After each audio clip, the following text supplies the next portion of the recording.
जाने क्या वाकया है होने को, जी बहुत चाहता है रोने को। अस्सलाम वालेकुम, this is Saddam Siddique and welcome to all of you. कैसे हैं आप सब? आज ये एक न्यू वीडियो पे आप सबको वेलकम कहता हूं। बेसिकली इस वीडियो को बनाने का मकसद ये है कि आप लोगों से एक इंपॉर्टेंट इन्फॉर्मेशन शेयर करनी थी जो इस फाइन को सीरियसली नहीं ले रहे। विद प्रूफ मैं एक वीडियो लेके आया हूँ, ठीक है।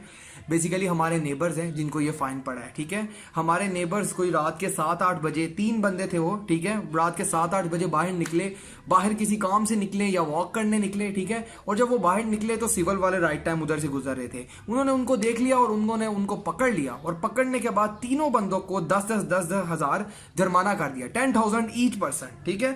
और 10,000 ये जुर्माना किया। उसके बाद उनको मैसेज आ गया। वो मैसेज अब आप अपनी स्क्रीन में देख रहे होंगे, ठीक है। 10,000 एक बंदे को पड़ा है, इसी तरह दूसरा, इसी तरह तीसरा, टोटल 30,000। और ऐसे में ना काम है ना काज है, सिर्फ अनाज का भाईजान सवाल है, अनाज जाता जा रहा है। और ऐसे में एक बंदे को 10,000 रियाल फाइन पड़ जाए तो उस पर क्या गुजरेगी?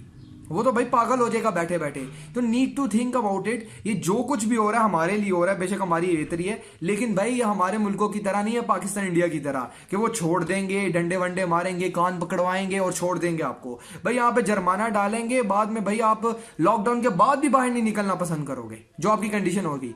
भाई इस तरह की सूरत हाल है। तो भाई need to think about it. जो कॉन्सेप्ट है उसको समझो। ये जो 10,000 वाला कॉन्सेप्ट है वाकई में हकीकत है, 3 बंदों को पड़ा है, ये आपके सामने प्रूफ है स्क्रीन पे जो मैंने चलाया हुआ है। फॉर गॉड से घर में बैठो, जितनी मर्जी मजबूरी हो जाए घर में बैठो। वॉक करनी है, टॉक करनी है, कुछ भी करो, वॉक कमरे में करो, टॉक फोन पे करो, भाई घर में बैठो। बाहर निकलने की कोई जरूरत नहीं है, ठीक है ना। बाहर निकलोगे वही हाल होगा जो उनका हुआ है। ये एक लेसन है हमारे लिए। घर में बैठो, जितना मर्जी इंपॉर्टेंट टाइम हो जाए आप वक्त पे उस काम को कंप्लीट कर दो। जो उन्होंने राइट टाइम आपको दिया हुआ है, जो उन्होंने लिमिट्स लगाई हो, उसके मुताबिक अपने काम को पूरा करो। अगर ऐसा नहीं करोगे तो फिर ये फाइन पड़ जाएगा और घर में बैठे बैठे ज़हनी मरीज हो जाओगे, ठीक है ना, या वक्त से पहले पूरे हो जाओगे। तो इन दी एंड बात कहने की है कि जो कुछ भी हो रहा है वो हमारे लिए हो रहा है, इसमें हमारी भलाई है, तो ये सब कुछ किया जा रहा है। लास्ट में मैं ये कहूंगा, वीडियो पसंद आए तो ज्यादा से ज्यादा शेयर करो, लाइक करो, कॉमेंट करो और देखने का शुक्रिया। Thanks for watching and keep watching. Bye bye.